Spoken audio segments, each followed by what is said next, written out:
At 61 years old, the only things left to Verna Sorensen's name were $1,043 in a checking account, and a deed to a rusted grain elevator the whole town had forgotten was still standing. For 34 years she had been Erland Sorensen's wife, and in all that time she had never once climbed to the top of that elevator. She thought she had known the man they had just lowered into the frozen ground. She was wrong. The wind on the North Dakota plain in late November does not blow. It scrapes.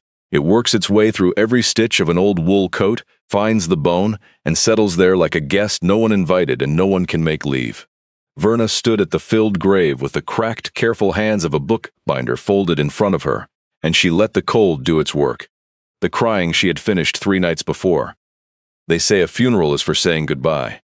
But standing among the 4 dozen or so people hunched in black coats at the Cottonwood Reach Cemetery, it felt to Verna more like a roll being called.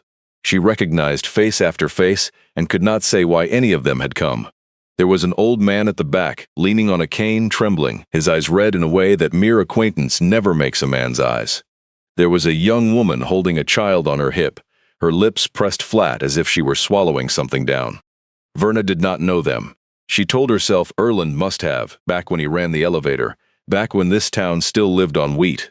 What surprised her was how many came. Erland had been a private man. He did not go to church often, did not join the lodges, had no drinking friends, was never the center of any gathering. Verna had braced herself for a thin funeral, a handful of neighbors come out of duty.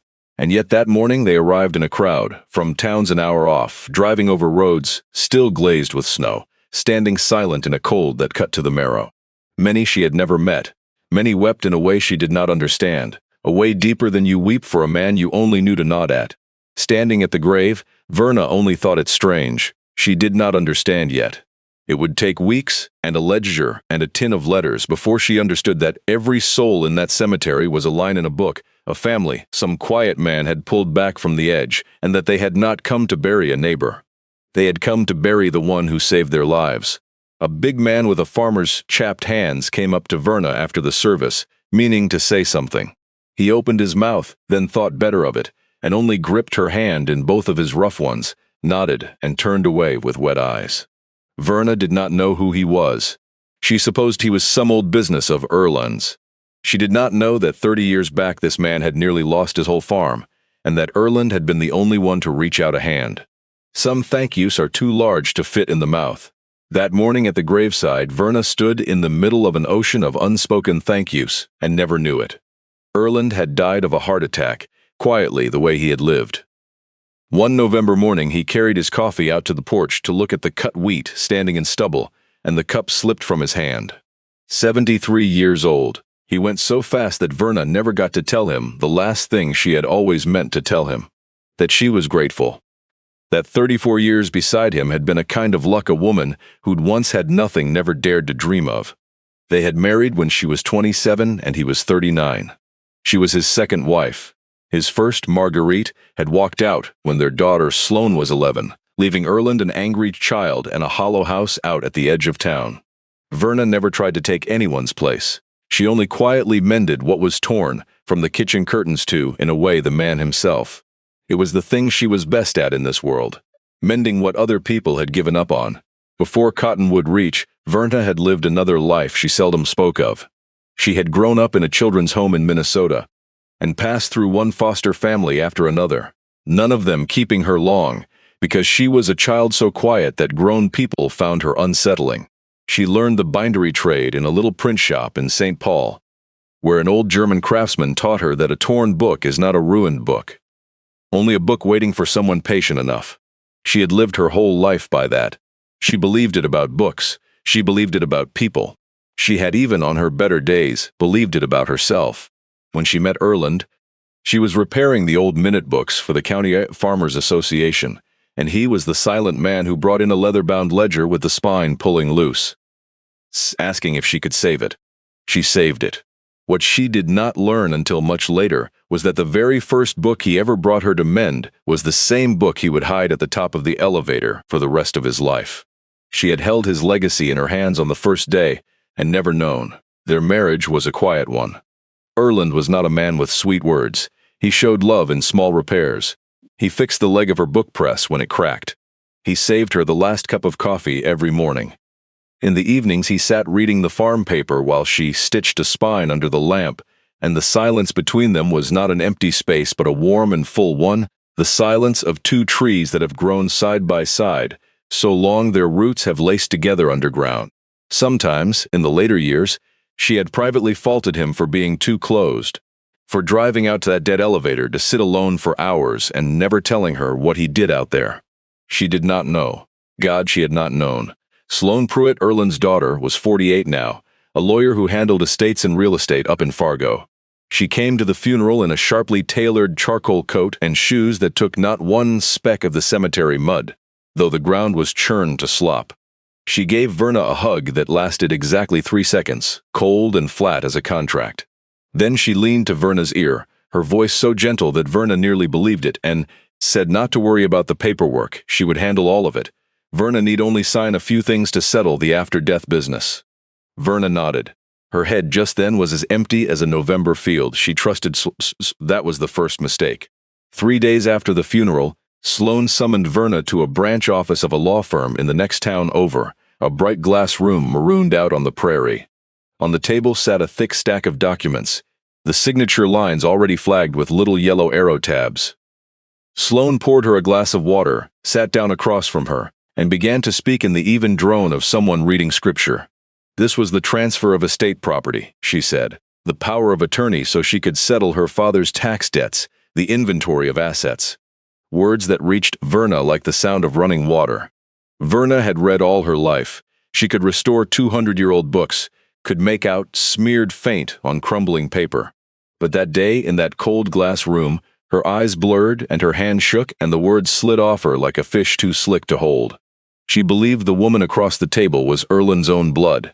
She signed. She signed at every yellow arrow. One of them, on the 11th page, was titled Waiver of Marital Property Rights and Disclaimer of Statutory Inheritance. She did not read that line closely. That was the second mistake, and it was the one that nearly took everything. Later, lying on the cold plank floor of the elevator at night, Verna would run that morning back through her mind, and she would understand that Sloane's had planned all of it. She chose the right moment, 3 days after the burial, when the grief was still raw and Verna had not slept a whole night through. She chose the right voice, gentle, authoritative, salted with legal words, so that Verna felt foolish and grateful to have someone carry it for her. She chose the right way to lay the pages, slipping the poisoned one in among a stack of real funeral paperwork, so that as Verna leafed past it, it was only one more sheet in the whole sad pile that death makes. A good estate lawyer knows people are at their softest, not when they are angry, but when they are in mourning. And Sloane was a good estate lawyer. She just wasn't a good person. Verna signed for a reason she could never quite forgive herself for. She trusted. She trusted that the daughter of the man she loved would never hurt her. All her life, Verna had lived on the belief that there is something worth saving inside every person, the way there is in every torn book. And that was at once the most beautiful thing about her, and the seam Sloane had slipped through. A week later, a certified letter arrived at the wooden house.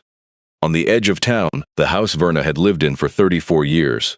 The letter informed her that, under the will of Erland Sorensen and the agreement Verna had voluntarily signed, the entire house, the land around it, and the joint savings of just over $200,000 would pass to the sole lawful heir, Sloane Pruitt. Verna had 30 days to vacate. Verna read the letter 3 times. Then she sat down in the wooden chair Erland had built with his own hands, laid the page on her knees, and looked out the window for a long while. Outside, the bare field ran to the horizon, and the North Dakota sky pressed down on it as heavy as a lid of lead. She did not cry. She only felt something inside her quietly close, like the door of a room you know you will never walk into again. She called Sloane. Sloane did not pick up. Verna left a message, her voice still level, asking whether there had been some mistake. 2 days later, Sloane called back, and this time there was no gentle scripture in her voice. She said it very clearly, very slowly, the way you say things to someone not very bright, that there had been no mistake. Verna had signed. Her signature was right there, black on white, witnessed and notarized. Her father had left a clear will, and Verna ought to be grateful her father had left her anything at all. Sloane read off the address of an old grain elevator on the abandoned rail spur at the west edge of town, along with an appraisal figure. $0. The elevator appraised at nothing because it had been dead for 20 years and stood on land nobody wanted. Verna set down the phone. In her own account, after the funeral was paid for, there was exactly $1,043. She had 61 years, a bookbinding trade that almost no one in America needed anymore, an old Ford pickup, and an elevator worth nothing. That was everything 34 years had left her, or so she thought. In her last week in the house, Verna packed her life into cardboard boxes. She did not have much. A few sets of clothes, some pots, and the binding tools she prized above her own life. The leather paring knives, the bone folder gone amber with use, jars of hide glue and spools of linen thread, a wooden press she had worn to a shine with her own hands. And books. Hundreds of books she had rescued over the years. Ones other people had meant to throw out and she had carried home to mend. She wrapped them as carefully as you'd wrap a newborn. When she came to Erland's wardrobe, she stalled. She had not touched his things since the funeral. She drew a breath, opened the door, and the smell of him rolled out. Machine oil, wheat chaff, the cheap soap he'd used his whole life, though she'd bought him better. She stood there a long moment and let the smell hold her. This is the heaviest part of a person leaving, she thought. Not the funeral, not the condolences. It is mornings like this, standing in front of a closet still full of a man's warmth, knowing he will never wear any of it again, and still you have to lift each piece down, fold it, put it in a box. She had done this once before, years ago, when the old German who taught her the trade died, and she was the only one who came to clear his shop. She'd thought it would be easier this time, knowing how it went. She was wrong. It is never easier. Then her hand met the brown canvas work coat, the one he wore every day for decades running the elevator. She lifted it out. It was heavier than she expected. In the right pocket was something hard. She reached in and drew out a brass weight, the kind that sits on the pan of an old balance scale, half a pound or so, cold and worn smooth by years of hands. Tied around it with a piece of twine was a square of cardstock, and on it, in Erland's hard block letters, the lettering she knew like she knew his face, were exactly 5 words. Top of the house. Behind the weights. Verna sat down hard on the edge of the bed. She turned the card over. The back was blank. She looked at the brass weight, at the 5 words, and something rose in her she could not name. Something that was half hope and half fear. Top of the house. What house? Erland had never called the elevator a house. He called it the elevator, the works, the job. But there was exactly one thing in his whole life that stood tall and straight as a house of many floors. The grain elevator. The next morning, Verna loaded the last boxes onto the bed of the Ford, set the brass weight on the passenger seat beside her, and drove away from 34 years without looking back. She would not let herself look back. She was afraid that if she did, she would not be able to leave at all. The road to the west edge of town was dirt, fields cut to stubble on either side, dark wet earth spread out under a gray sky. The Ford pitched and rolled over wheel ruts frozen hard, and then at the end of the road, it rose up in front of her. The grain elevator of Cottonwood Reach stood there, shooting up out of the flat country, like an abandoned cathedral of the plains. 6 stories or so, timber-framed and clad in tin, the tin rusted to a dried-blood brown, blotched here and there with patches of surviving silver. Across the top, in paint nearly weathered away, you could just make out the words Cottonwood Reach Farmers Co-op. A dead-end rail spur ran up to its foot and stopped, 2 rusted rails sinking into the weeds. The driveway door at the base hung crooked on its hinges. A high window had broken and been patched over with a board. Verna cut the engine. The silence of the plane rushed in, thick and heavy, broken only by the wind keening through the gaps in the tower, a low, long sound like the breathing of some enormous sleeping thing. She stepped out, her boots sinking into cold mud, and looked up at her inheritance. A bitter disappointment climbed her throat. This was what 34 years had left her, a heap of rotting wood and rusted tin in the middle of nowhere, appraised at 0. Verna stood at the foot of the tower, small as anything, and for the first time since the morning Erland died, she felt like sitting straight down in the dirt and giving up. She had heard people talk about towers like this one. When she first came to Cottonwood Reach, they called them prairie cathedrals, the grain elevators that stood along the rail lines all through the Midwest, rising over the dead flat country like the steeples of some religion that had died. Every wheat town had one. Farmers brought their grain. The elevator man weighed it and graded it. The grain poured into the great bins inside and then down into the rail cars that carried it across the whole country. The elevator was the heart of a town, the place its money and its harvest and its fate all passed through. Then farming changed, the big steel terminals at the big towns swallowed it all, and the old wooden towers went dark one by one, left to rot under the rain and sun. The Cottonwood Reach elevator was one of those. A relic of a finished age, standing there only to remind people the place had once been alive. But she had nowhere else to go. She fished out the ring of keys Erland had left in the desk drawer, picked the biggest, most rusted one, and crossed to the driveway door. The lock was so stiff she had to throw her whole weight against it before it turned. The bolt let out a long shriek and gave. She pushed the door, the hinges screamed and the smell inside burst out at her. Old wheat chaff, sweet and musty, mixed with dust and rotting wood, the smell of 20 forgotten years. That smell touched something deep in Verna, because it was the same smell that had clung to Erland's coat every evening he came home. All those years she had smelled it on him, and never known where it came from. Now she was standing in its source.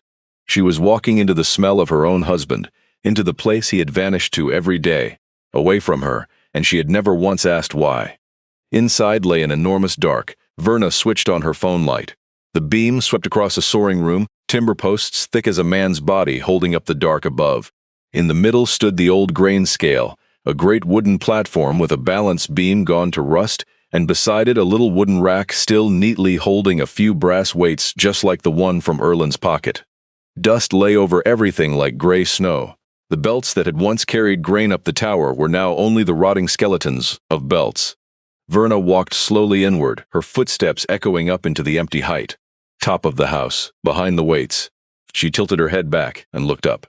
Above the storage floor, a narrow wooden stair zigzagged up the inside wall of the tower, up and up, lost into the dark. Her heart beat faster. To reach the top, she would have to climb that whole groaning stair. But she did not climb it that day, because just as she set her foot on the first step, a sound froze her where she stood. A noise behind her, from a dark corner of the storage floor. A rustle, then breathing. Someone was in here with her. Verna spun, the flashlight beam shaking across the corners. Her heart slammed. Her first thought was that Sloane had sent someone. She gripped the brass weight in her hand like a weapon. Then the light caught a shape in the shadow behind the scale, and she saw. A young man pressed into the wood of the wall, both hands up against the light, his mouth working to say something and getting out only broken, stumbling sounds. He was 18, 19 maybe, thin inside a coat too big for him, his hair a tangle, his eyes wide and frightened as a cornered animal's. Beside him, leaned against the wall, was a broom, and the floor around where he sat was swept spotless, not a speck of dust, a clean circle in the middle of a whole room gone gray. Verna lowered the light. She understood he meant her no harm. He was the one afraid of her. She softened her voice and asked who he was, what he was doing here. The young man struggled to speak, his lips moving, trying to push out a word that kept catching in his throat, repeating the first sound over and over. It took a long while, and all the patience a lifetime of fine, slow work had built in her, before Verna could piece the story together. His name was Emmett. He stuttered, badly enough that the whole town had long since taken to calling him the slow one, the dummy. Though he was neither dumb nor slow. He was 19. His mother had left when he was small. His father had drunk himself to death, and Emmett scraped by on the odd jobs nobody wanted to hand a boy who couldn't get a sentence out. And for the past few years, every morning, he had come to this elevator to sweep. Because Mr. Erland paid him. Every week the old man gave him a little money, and more than that, he talked to him. He waited for Emmett to finish his sentences, never cut him off, never said the word for him. He called him by his name, Emmett. Verna stood very still. For all those years she had thought Erland drove out to this abandoned tower only to sit alone to hide, the way men hide. She had never known that he paid a boy the whole town had cast off so that the boy would have work to do and someone to talk to. She had never known. The boy went on, one piece at a time, and it took a long while. He told her Mr. Erland taught him how to sweep right, taught him to keep the tools in order, taught him to read, because Emmett had hardly been able to read at all when he first came. Mr. Erland brought books, easy ones, and every morning after the sweeping the two of them sat by the window and he showed Emmett the words one at a time, patient, never once acting hurried when Emmett stumbled. He said a thing to him that Emmett now repeated to Verna, working hard to get the whole of it out. Mr.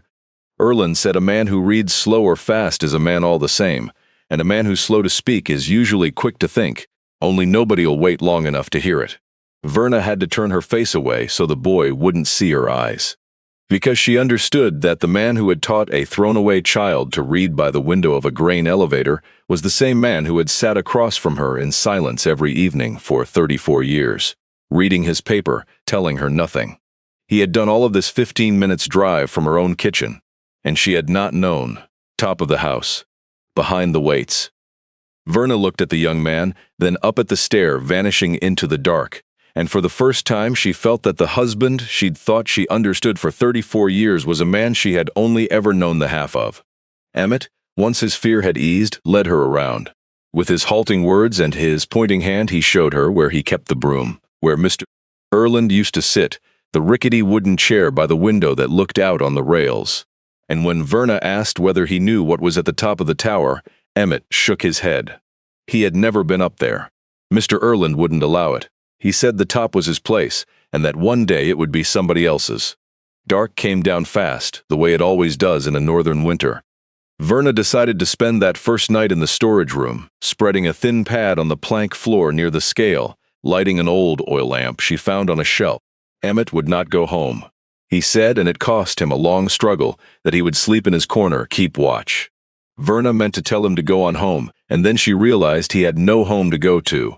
She nodded. That night, two people the whole world had pushed to the margins slept under the roof of a tower worth nothing, and outside the prairie wind sang a long song with no words.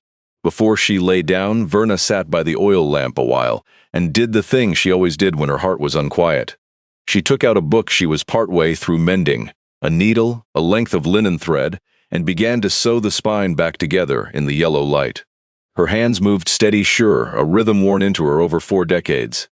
The needle through, the thread drawn, pulled tight. Through, drawn, tight. There is a comfort in mending. A book come apart at every page that looks ruined, thrown away. Under patient enough as comes one whole thing again, stands again on a shelf, gets read another 100 years. Verna had lived her whole life on that, and tonight, in a strange tower, she held on to it like a rope in the dark. She thought, maybe I'm a book come apart at the seams myself just now. A life she'd thought was bound up tight, suddenly torn open, the pages scattered. But if there was one thing she believed, it was that no book is too far gone to mend, so long as a hand is willing. She did not know whose hand it would be. She did not yet know that the man who was gone had already prepared that hand for her, years ago from the top of this very tower. Verna lay awake a long time. She thought about the words on the card, about the stair that climbed into the dark, about the boy asleep in the corner, the child her husband had quietly taken in and never once mentioned to her. She thought, maybe Erland was never the closed-off, gone-dry man she'd sometimes privately blamed. Maybe he was only a man who kept things. And maybe everything he'd kept was waiting for her up there, behind the weights at the top of the house. A few days after she found the brass weight, before she ever climbed, Verna drove into town to the office of Dale Aldous, just as the letter in Erland's envelope told her to. But I am getting ahead of myself. First, you should climb. And the morning after that first night, when the first thin gray light came through the gaps in the tower, Verna climbed. The wooden stair cracked under every step. Verna kept one hand on the wobbling rail, the flashlight in the other, and went up one tread at a time, slow and sure, the way she turned the pages of a rotting book. The higher she went, the thicker the air grew with dust and the dry, warm smell of cedar, strange and warm in the cold. Through the gaps in the wall the wind whistled, and thin blades of light cut across the dust-hung dark. She climbed past the second floor, the third, past the great grain bins now standing empty, her footsteps booming back at her like a drum in a hollow temple. More than once she had to stop and catch her breath, a hand pressed to her chest, her heart going not just from the effort but from something else. She was 61. Her knees were not what they had been, and this stair was steep and narrow and trembled under her weight. But every time she thought of turning back, she thought again of the 5 words on the card, of the care with which Erland had tied it to the weight and left it in his coat, as if he had known that one day she would have to find it, would have to climb up here. He had never done anything without reason. If he had left her this road, then at the end of it there had to be something worth the climbing. And so she went on, one step at a time, up into the dark. She thought of all the times Erland had climbed this stair. Every morning, for years, the man had climbed up here alone, carrying his book, and sat in the room at the top, and written down the good he had done that no one was allowed to know. She pictured him, his back already stooped, his knees aching as hers ached now, still climbing, still going up, still keeping. How many mornings had he told her he was running out to the elevator a while, and driven off, and she had only nodded, never asking what he did up there. Now she was walking the very steps he had walked 1,000 times. And she felt nearer to him, in that dark stairwell, than in all the years they had sat side by side under the lamp at home. At the very top, the stair opened into a small room, the cupola, where in the old days a man worked the chutes that spilled the grain. A round window looked out over the whole plain to the horizon, and the morning light came into this room more than anywhere else in the tower. Along one wall stood a wooden rack, and on it a row of brass weights in every size, from a tiny 1-to-1 as big as a fist, set in order, polished clean, not a speck of dust on them.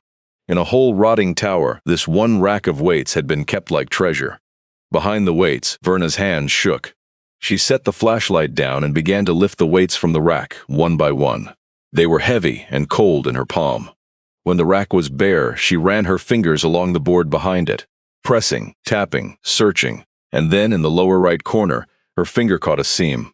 She pushed hard. The board slid aside with a soft click, and there in the wall was a hidden wooden compartment, maybe a hand's depth deep.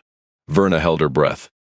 Before I tell you what Verna found in that compartment, I want to stop for 1 second. If stories like this one mean anything to you, if you believe that the quiet goodness of a person never truly dies, please take a moment to subscribe and tell us in the comments where in the world you are watching from. There are things a person does in the dark that no one ever knows, for a whole lifetime, until someone is willing to climb all the way to the top to find them. Now let's go back to Verna and to the compartment at the top of the tower. Inside the compartment, wrapped in a square of muslin gone yellow, lay a book. A large ledger, its black leather cover worn soft at the corners, so thick she had to use both hands to lift it out. Beside it sat an old tin biscuit box, a Christmas tin with a faded Santa on the lid, and underneath a heavy paper envelope, sealed with one word on the outside in Erland's block letters. Verna. She sat down on the floor of the cupola, in the round window's flood of light, the very place where months later she would sit and weep, and she opened the ledger. On the first page, at the top, Erland had written a single line. This book is for what was kept back. Below it ran careful hand-ruled columns, a date, a name, a number of bushels, and a last column for a note. Verna read the first line, dated early in the 80s, 3 years before she and Erland married. The name was Halvor Berg. The grain, 200 bushels. The note read, bank foreclosing, wife sick, took no money, logged as storage. Verna frowned. She turned to the next line. Another name, another family, a winter 2 years on. Note, barn fire, lost all his seed for the next planting, lent 300 bushels seed, struck out in the fall. The next line. The next. She read slowly, line by line in the rising light. A summer in the mid-80s, the Lindquist family, youngest, needed heart surgery in Minneapolis, couldn't pay, added 200 bushels to the book, made up out of mine. An autumn later, old person, wife just passed, drinking, couldn't pay back his seed, struck it out, and one more short line, sat with him 3 evenings, he's better. A winter at the decade's end, a woman's name, Astrid Moe. The note only this, husband hits her, needs money to leave, gave enough for a bus and 3 months' rent, kept off the co-op books. Year after year, one name leading to the next. A chronicle of kindness, kept in the dark of a grain elevator for the better part of 40 years. And Verna began to understand. When the Cottonwood Reach elevator was still working, it was where the farmers of the whole region brought their grain to store, to weigh, to sell. Erland was the man who ran it, who held the scale, who kept the book. He was the one who decided what each farmer's bushel weighed, what it was worth. It was a small power, but in a town that lived on wheat, it was an absolute one. And for decades, from the farm crisis of the 80s when one farm after another went under to the banks, Erland had quietly used that small power in a way no one ever saw. When a family lost its crop, he let them store seed grain at no charge, logging it as ordinary storage so no one would notice. When a farmer fell short of what he owed the bank, Erland tipped the scale up a little, just enough to carry the man through a season, and made up the difference out of his own grain. When a widow had nothing left, he lent her seed, and then, come fall, quietly struck the debt from the book. Page after page, year after year, hundreds of lines, hundreds of names, hundreds of times one quiet man had stood between a family and its ruin and quietly taken the weight. Verna did the arithmetic in her head, and the figure left her dizzy. Add up all the bushels he had given, struck out, made up from his own share over the years, and it came to a sum that would have let the two of them live comfortably to the end of their days. Erland was not poor because he didn't know how to get on. He was poor because he had chosen to be. Every bushel he gave away was a bushel that should have gone in his own pocket. The thrift of him, the cheap soap, the coat mended and mended again, the worn-out pickup, all the things Versha had privately grieved for him were not because they had no money. They were because their money had quietly run out into the names in this book, and at the bottom of every page, Erland had written the same line, like a charm, like a vow. Always keep a little back for the one who comes with nothing. Keep a little back. Verna sat there a long time, the ledger open on her knees, the morning light shifting from gray to gold to white, and she wept. Not this time for losing Erland. She wept because she was meeting him again, the true him, the man she had slept beside for 34 years and never truly known. The man she had sometimes privately blamed for being dry, for burying himself in his elevator, had been coming out here every day not to weigh grain but to weigh kindness. To keep a little back. For the one who comes with nothing. The way she herself had come now. A woman who had arrived with nothing. When she opened the tin box, dozens of letters spilled out. Thank you letters. Handwritten, some neat and some scrawled, some on good paper and some on the back of a receipt. One from the widow of Halvor Berg, thanking Mr. Erland for saving their farm, writing that thanks to him her son finished high school instead of dropping out to work. One from a man who was a grandfather now, telling how if Mr. Erland had not lent him seed that year, his family would have had to leave Cottonwood Reach and he'd never have had the life he'd had. Every letter carried the same question. Why did you never tell anyone? Why did you keep it secret? And Verna, the letters trembling in her hands, understood the answer. Because kindness that needs to be known is no longer holy kindness. Erland kept it secret, not out of shame. He kept it because to him it was simply the thing you did. Quiet as keeping an oil lamp burning through the night. Last, Verna opened the envelope with her name on it. Inside was a long letter in Erland's hand and a sheaf of legal papers stamped and notarized. She read the letter first. My Verna, if you are reading this, then I am gone, and you found the way to the top of the tower. I'm sorry I never told you about the book while I was alive. It wasn't that I hid it from you. It's that some things a person does, he does in silence, and I was afraid that if I spoke it out loud, it would turn into something else, into a credit, a thing to be admired. I didn't want that. You are the only one I wanted to leave this book to, because you are the only one I knew would understand. The letter went on. I know Sloane. I have known the girl since she was small, and I know what grew in her after her mother left. I tried. I loved her as hard as a father can. But there are things in a person that love does not reach. I'm afraid that when I am gone, she will try to take everything from you. So I prepared. Don't be afraid. Everything you need to keep this tower, and to keep anyone from putting you out of it, is in these papers. Take them to Dale Aldous in town. He knows what to do, and at the end Erland had written, this tower isn't worth a penny on any appraisal, but it is the most precious thing I own, because inside it are all the years I tried to keep a little back for the one who comes with nothing. Now it is yours. Keep the lamp burning. Always keep a little back. I love you, Erland. Verna folded the letter, pressed it to her chest, and sat a long while beneath the round window, looking out over the North Dakota plain that ran to the horizon in the winter light. Below her she could hear the steady sweep of Emmett's broom across the plank floor. A patient, dependable sound, the same every day. Erland's kindness was still here, still living, in every stroke of a broom held by a boy the whole town had thrown away. She did not yet know what was in the sheaf of papers. But for the first time since the funeral, Verna Sorensen felt something come back into her that she'd thought was lost. She felt that she was not empty-handed anymore. A few days later, papers in hand, Verna drove the Ford into town, to the office of Dale Aldous, exactly as the letter said. The office was up on the second floor of an old brick building on Main Street, a small room crowded with dusty law books and the smell of strong coffee. Dale Aldous was past 70, the only lawyer still practicing in Cottonwood Reach, a stooped old man with thick glasses who spoke slow. When Verna laid the papers on his desk and said Erland's name, his face softened. Well, so it's time. It turned out Dale had known. 9 years back, it was Dale who had helped Erland set up a trust and sign a covenant. He told Verna, slowly, about the afternoon Erland came into this office, set the elevator's deed on the desk, and said he wanted to do a thing. Erland said he knew his daughter. He loved her, but he knew her. And he knew that when he died, a day would come when his gentle wife would be put out on the road, and he had to prepare something no one could take from her. He had asked one question over and over, Dale said. How do I make it so that no matter what they trick Verna into signing, the tower is still hers? And Dale had shown him the way. The way was a living trust. Years before he died, Erland had moved the elevator and its 12 acres and the rail spur rights into a living trust, with Verna as the sole beneficiary. Dale explained it to her in plain words, and as he explained, Verna understood the whole shape of what her husband had done. Property held in a living trust is not part of a person's estate. It does not pass through the will. It is not part of the estate to be divided, and it could not be touched by the waiver of inheritance. Sloane had tricked Verna into signing, because that waiver only reached the estate, and the tower had left the estate 9 years before, back when Verna herself didn't even know it existed. Then Verna asked the question that had been gnawing at her. If he could protect the tower, why not the house?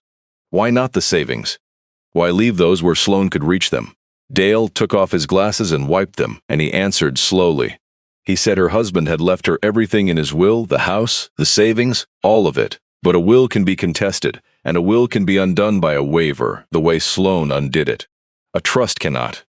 Erland could not have known Sloane would go so far as to take even the house, but he made dead certain that the one thing that carried the work, the one irreplaceable thing, was locked away beyond any challenge she could ever bring. He chose the tower, Dale said, because the tower was where the work lived. He could rebuild a house. He could not rebuild 40 years of names. Then Dale turned to the second paper, and his slow face nearly smiled. Years before, Erland had also signed a permanent conservation and community land covenant with a North Dakota Agricultural Heritage Trust. Under it, the Cottonwood Reach elevator was recognized as a historic agricultural structure, and the land it stood on could never be used for industrial or commercial development, never be demolished, never built over with a steel terminal or a transload station. The covenant ran with the land. It bound every owner, present and future, forever. In other words, even if by some miracle anyone ever wrested the land away from Verna, they could never do the one thing that would make it worth their while. They could never tear down the tower, never build their station. Whatever scheme anyone might bring, it was dead before it started, dead on the page. Verna sat a long while in that dusty room of law books. Dale said one more thing she would carry with her always. He said, "Your husband was the most careful man I ever met, not because he was afraid, but because he loved. People only prepare that thoroughly for the things they love to the bone. He didn't build this trust to protect a tower. He built it to protect you." Verna left Dale Aldis's office with something she had not had since the funeral. Not relief, steadiness. The feeling of a person who has just discovered that the ground beneath her was quietly poured in concrete, long ago, deep down, just to hold her up on the very day she thought she would fall. Word that someone had moved into the old elevator, went through Cottonwood Reach, the way all word goes through a small town. And one afternoon, a few days on, there was a knock at the driveway door. Verna opened it to an old man. The same trembling old man who had stood at the back of the funeral, the one with eyes read the way only a man who owes a deep debt has them. He gave his name as Halvor Berg. Verna knew the name. It was the first line in the ledger. Early 80s, 200 bushels, bank foreclosing, whoops, took no money. Halvor was 84. He had come, he said, because he'd heard Erland's wife was out at the tower, and he wanted to tell her something. Verna brought him in, made him a pot of tea on the oil stove, and sat to listen.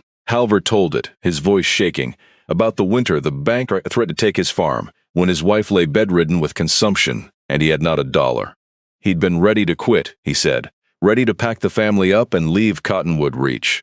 He told about the morning he brought his last bushels to the elevator, meaning to sell every last one for a little medicine money, and how Erland, the man on the scale, had looked at him, then quietly logged it as storage and pressed into his hand the money for 300 bushels, though he'd only brought in 2. Halvor said he had never understood it. Only later did he work out that Erland had made up the difference out of his own grain. And on that money his wife pulled through, his farm was saved. His son finished high school and was a doctor now down in Bismarck. Halvor set down his teacup, his old hands shaking, and said that in his whole life he had never thanked Erlend enough, because Erlend would never let him, waving it off every time he tried, saying it was only a little slip on the scale. Verna took out the ledger, opened it to the first line, and turned it toward the old man. Halvor looked at his own name, at Erlend's hand, and broke down, an 84-year-old man weeping like a child. So he wrote it down, Halvor said through his tears. All these years I thought it was only me. I never knew there was anyone else. There were so many, Verna said softly. She turned the thick pages. There were so very many others, and after Halvor they came one by one. The word spread that Erlend's wife kept a book with the name of everyone he'd ever helped, and one person, then two, then a dozen, found their way to the tower. A middle-aged woman, the daughter of a family Erlend had once saved, brought a fresh-baked loaf of bread. A man who'd lost an arm to a piece of farm machinery told how Erlend had quietly paid his hospital bill through a charge logged as shed rent. An old pastor told how the church's charity fund had received anonymous sacks of grain every fall for 20 years. And only now did he learn where they came from. There was a woman named Astrid Moe, in her 70s now, her hair gone white, who came one afternoon and sat a long time before she could bring herself to tell it. She was the name Verna had read in the book, the note that said husband hits her, needs money to leave. Astrid told it, her voice small and shaking, how that winter she had come to the end of everything, no money, no one to turn to, and how she had begun to think the things a desperate woman thinks. She'd gone to the elevator to sell her last few sacks of grain. Erlend had looked at her, asked nothing, only gone inside and come back with enough for a bus ticket and 3 months' rent in another town, pressed into her hand with a slip of paper, an address of a safe place. Astrid said she had lived because of that one afternoon, had made a new life, a decent life, all because of it. And she had never been able to thank him, because Erlend told her not to come back, not to speak of it, just go and live well, and that would be thanks enough. A younger man, Travis, came with his wife and 2 small children. He wasn't in the book, but his father was. He told how his father, before he died, had told him about the elevator man who had saved the family's farm from foreclosure when Travis was a boy. His father had charged him, "If you're ever in a place where you can help somebody, remember Mr. Sorensen and do what he did." Travis said he had a small farm of his own now, and every fall he quietly left a few sacks of grain at the church, telling no one. He had not known until today that he was doing the very thing the man who saved his father had done. Kindness, it turned out, runs in a line that blood never manages. Cottonwood Reach, the town that had seemed to die along with its wheat fields, came alive again around the rusted tower. Every day someone new arrived. They brought their stories, their food, their late and overdue tears. And they brought the thing Verna needed most of all. They brought her the truth about the man she had loved. Each story was a piece, and slowly, out of the pieces, the whole portrait of Erlend Sorensen took shape. A man who had wanted only one thing in this life, to do one thing in silence. Keep a little back for the one who comes with nothing. Verna saw something then that warmed her and hurt her at once. All through their years together, whenever she'd asked Erlend how they could have so little put away when he worked so hard, he had only smiled and said, "We've got enough to eat, and a roof, that's plenty." She had taken it for the resignation of a man with no ambition. Now she understood it was the choice of a man with something larger than ambition. He had chosen, over and over his whole life, to set the survival of strangers above his own comfort, and he had done it without ever once letting his wife know, because he didn't want her to carry the weight of the sacrifice. He carried it alone. That was at once the most noble thing in him, and the thing that made Verna wish he had trusted her enough to share it. Emmett listened to those stories with shining eyes. He had never known that the man who'd been good to him had been good to so many. One evening, with great effort, he managed to tell Verna that he wanted to stay here, to go on sweeping the tower. Verna took his thin hand in hers and told him this was his home, for as long as he wanted it. And that night, for the first time, Emmett slept without fear. But in a small town, no news stays secret for long. And word of the ledger, of the crowd coming out to the tower, traveled all the way to Fargo, to Sloane Pruett. One cutting cold December morning, a glossy black SUV, absurdly clean against the muddy dirt road, pulled up in front of the tower. Verna was inside mending the cover of a book when she heard the car doors. She set the book down, wiped her hands, and went out. Sloane Pruett stepped out in an expensive camel coat and high leather boots. With her came a man of about 50, hair slicked back, wearing a shearling ranch coat of the kind that only exists in magazines, a smile fixed on his face like a billboard. He introduced himself as Brock Lenhart, a broker in agricultural and energy real estate, and put out his hand to shake Verna's with a too-hard grip of a man who's used to forcing his way. Sloane did not waste time. She looked around the storage room, at the oil stove, at Verna's sleeping pad, at Emmett's corner, with a flicker of disgust she didn't bother to hide. Then she said, smooth as a reed contract, that she'd come to discuss a thing that was good for everyone. She said she understood how hard it must have been for Verna to leave the old house, and she was not a heartless person. So she and Mr. Lenhart had an offer. Brock Lenhart stepped up, opened a glossy folder, and spread out a rendering. He spoke about the potential of the land. 12 acres, an old rail spur with usage rights still attached, an ideal spot for a modern grain transload station tied into the main line. A large company was interested.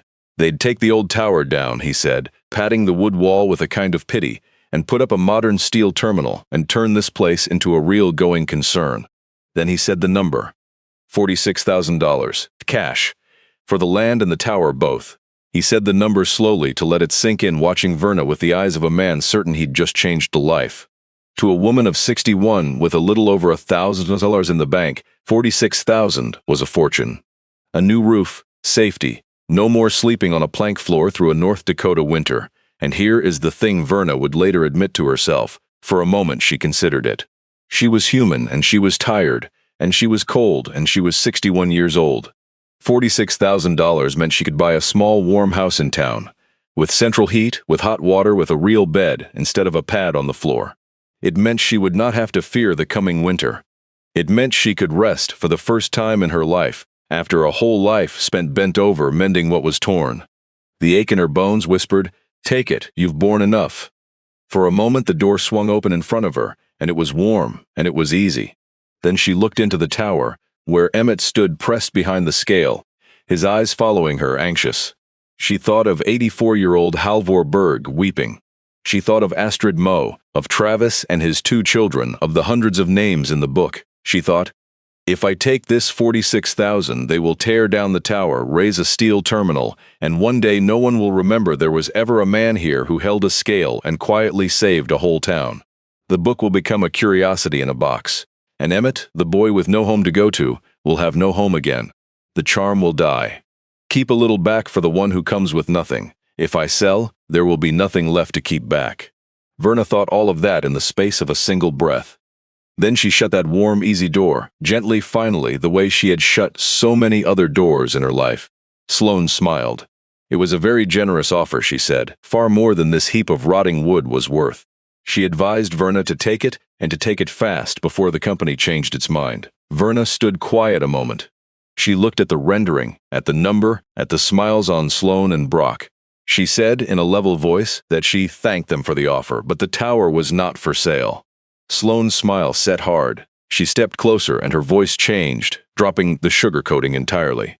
She said Verna did not understand her position, that on paper the tower belonged to Verna only because her father had left it like a scrap of charity. But Verna ought to remember, Sloane said, that the tower stood on land that had been marital property, and that Verna herself had signed away all rights to it. If Verna made trouble, Sloane could perfectly well take it to court, argue that leaving this property to her was an error in the will, or worse, that Verna had manipulated a frail old man at the end of his life. And Sloane was an estate lawyer. A suit like that against a penniless widow with no one in her corner would drag on for years and bleed Verna dry. Be smart, Sloane said. Take the 46,000 and go, before you lose even that. The air in the storage room thickened. Brock Lenhart kept his smile, but his eyes had gone sharp as a hunter's. Emmett trembled behind the scale, and Verna, a woman of 61 who had spent her whole life with her head down, mending what was torn, stood there between 2 powerful people pressing her to surrender. Before I tell you what happened next, the thing Erland himself had quietly prepared years in advance, for exactly this moment, I want to say one thing to you. If this story has reached you by now, if you also believe that the kindest and quietest among us deserve to be protected, please tap subscribe and leave a comment telling us where you're listening from. Because what comes next is proof of something Erland Sorensen believed his whole life, that kindness if it is patient enough and wise enough, can build itself a shield that no greed can break. Now, let's go back to Verna. Verna did not answer right away. She turned and went inside, opened the small cedar chest she had carried down from the top of the tower, and took out the sheaf of papers from the envelope with her name on it. She had already taken them to Dale Aldous, just as Erland's letter said. She had sat in his dusty room of law books, heard him tell of the afternoon 9 years gone, understood what every line in this sheaf meant. She had not come out here to beg. She had come with bedrock under her feet. Now she carried the papers back out and set them down on the lid of a cardboard box in front of Sloane. "Perhaps," Verna said, her voice still soft, "you ought to read a few things too." Sloane picked up the sheaf with a sneer. But as her eyes ran down the first line, her face began to change. The first document was an instrument establishing a living trust, dated 9 years before, witnessed and notarized in full.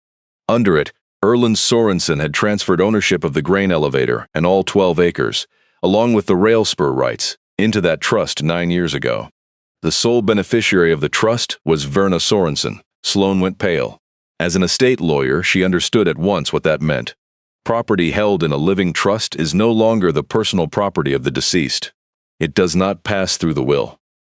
It is not part of the estate to be divided, and most of all, it was never touched by the waiver of inheritance she had tricked Verna into signing, because that waiver reached only the estate. The tower had left the estate 9 years ago, when Verna had not even known it existed.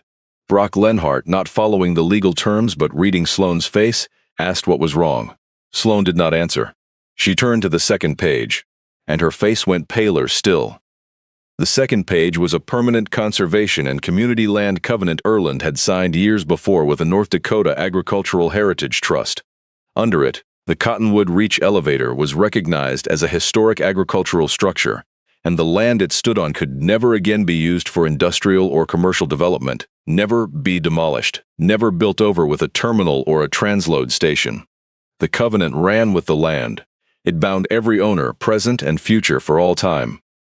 In other words, even if by some miracle Sloane and Brock had taken the land, they could never have done the one thing that made it worth anything to them. They could never tear down the tower, never build the station. Their $46,000 scheme, their interested big company, all of it had just become meaningless, dead on the page. Erland had done this years in advance, quietly, alone, telling no one. He had known, had seen clear into his own daughter's heart, and he had built a wall he knew Verna would one day need. He did not leave her money. Money can be sued for, fought over, taken away. He left her the one thing no greed could reach. He left her a place the law would protect forever and a reason to stay. Verna said all of that to Sloane, in the level voice of a woman with nothing left to fear. She said she did not want to sue anyone. She did not want Sloane to lose her license. She only wanted to be left in peace.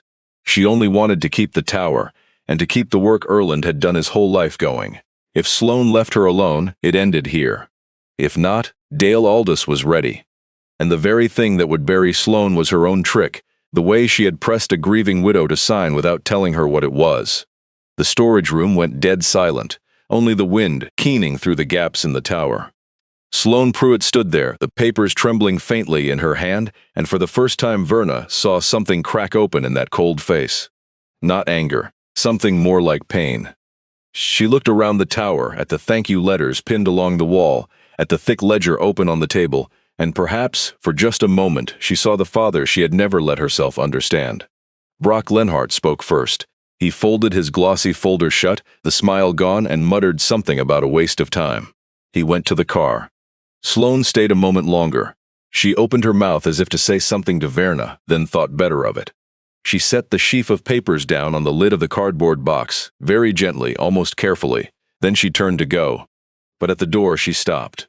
She did not turn around, only said, so quietly Verna nearly missed it, "He never told me about the book." Verna looked at her back and answered, just as quietly, that he never told anyone. That's how you know it was real. Sloane stood still another second. Then she walked out, got in the car, and the black SUV rolled away down the muddy dirt road, smaller and smaller until it vanished into the vast gray of the North Dakota plain. Verna stood at the tower door and watched until there was nothing left to watch. Then she turned back inside where Emmett stood waiting, his wide eyes still rimmed with fear. She smiled at him and told him it was all right now. No one was going to tear down the tower. No one was putting anyone out anymore. Good does not win with a bang. It won here with a sheaf of papers a quiet man had prepared years in advance, because he loved his wife enough to protect her even when he was no longer alive to do it.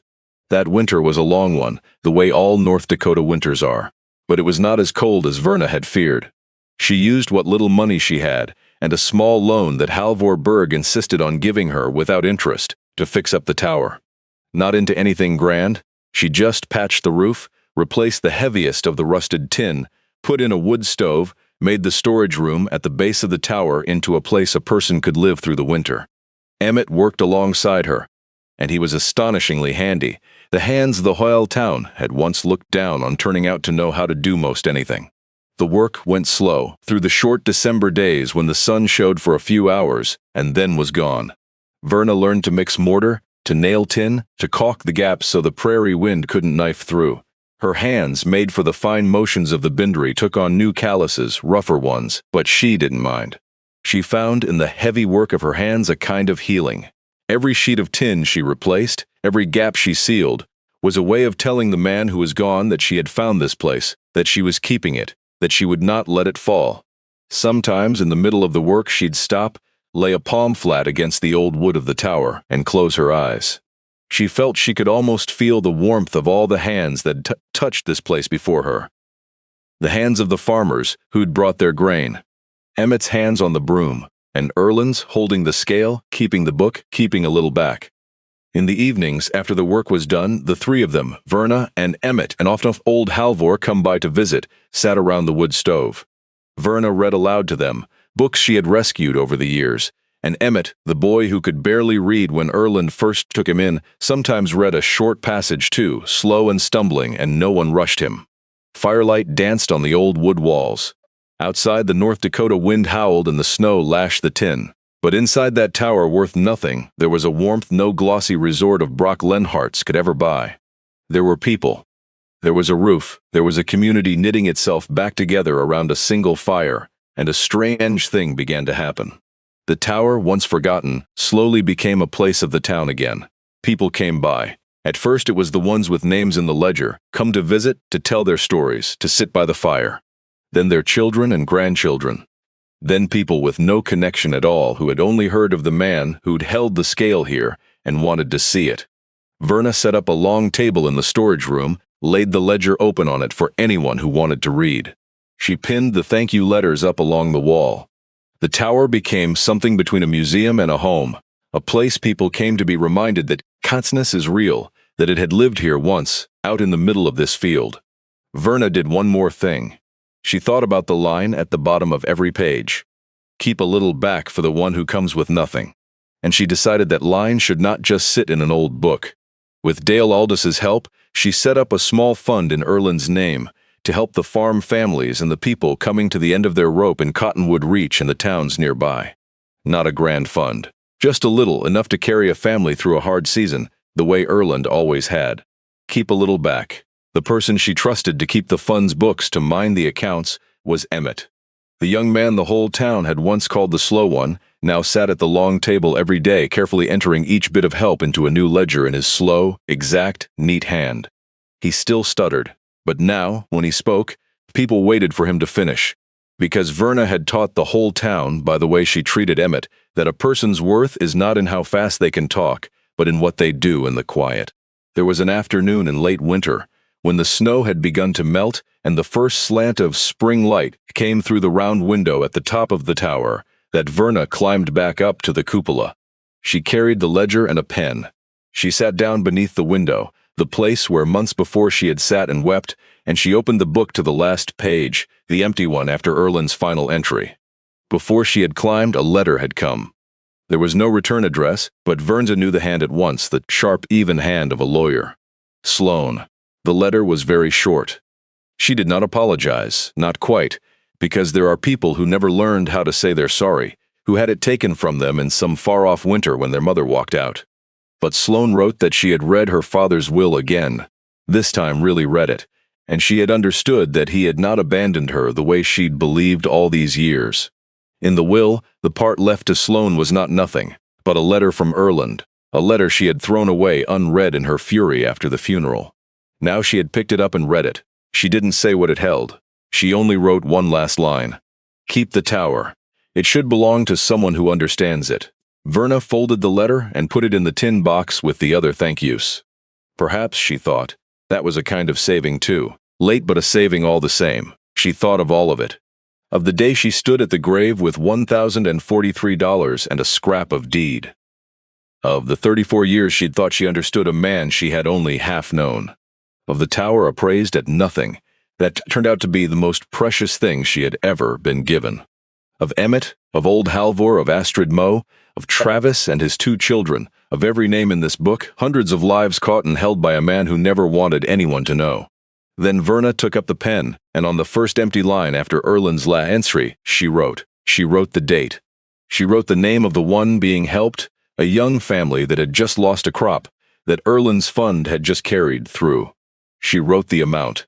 And in the note column she wrote, in her own hand, the same words Erlend had written at the bottom of every page for 34 years. Keep a little back for the one who comes with nothing. Then she signed her name, Verna Sorensen. The book did not end with Erlend. It went on, and that she understood was the legacy, not the tower, not the land, not the sheaf of papers that had saved her. It was the next line in the book. It was another hand taking up the pen and writing on. Verna closed the ledger, gently, and sat a long while beneath the round window, looking out over the North Dakota plain as it turned from snow-white to earth-brown, getting ready to be green again. Below her she could hear Emmett talking to someone who'd just stopped by, his voice halting but warm, and the laughter of a child. The lamp was still burning. The work Erlend did was still being done. The tower worth nothing still stood there, rising over the plain, not because it was worth a penny, but because it was the place where something worth more than money had been kept back, year after year after year. They thought they had taken everything from Verna. They thought that pushing a 61-year-old widow out of her house with $1,000 had ruined her. But they had forgotten one thing. They had appraised it wrong. They appraised the tower at nothing, because they only knew how to measure what can be weighed in money. They did not know how to weigh a book full of names. They did not know how to price a promise kept in silence for 34 years. That is the oldest mistake of people like Sloane, like Brock. They go through life with a scale that measures only one thing. They look at a grain elevator and see rotted wood, rusted tin, a figure of 0. They look at a boy who stutters and see someone useless. They look at an old widow and see an obstacle easily brushed aside. They never learn to see the thing underneath, the thing that does not glitter, that does not shout, that shows itself only to those willing to stand still long enough and climb high enough. And because they cannot see it, they never get to have it. Greed, in the end, is a kind of blindness. It can only see the price and never the worth, and that is why they lose. That is why they always lose. Because the most precious things in this world are never in the pile of property people fight over. They are in how we treat one another. They are in a notebook full of names, and they are in this, that we never lock the door against a person who needs saving. Verna Sorensen came down from the top of the tower, one step at a time on the wooden stair she had made sound and safe. She passed the grain bins that had once stood empty, that she now used to keep her books. She came down into the storage room warm with firelight, where a once thrown-away boy sat keeping the accounts, where an 84-year-old man sat warming his hands, where a community had found itself again. She went to the wood stove, fed another length of wood into the fire, and left the driveway door standing open a crack, the way Erlend always left it, so that anyone who needed a place to stop could find the way in. Keep a little back. For the one who comes with nothing. The lamp is still burning.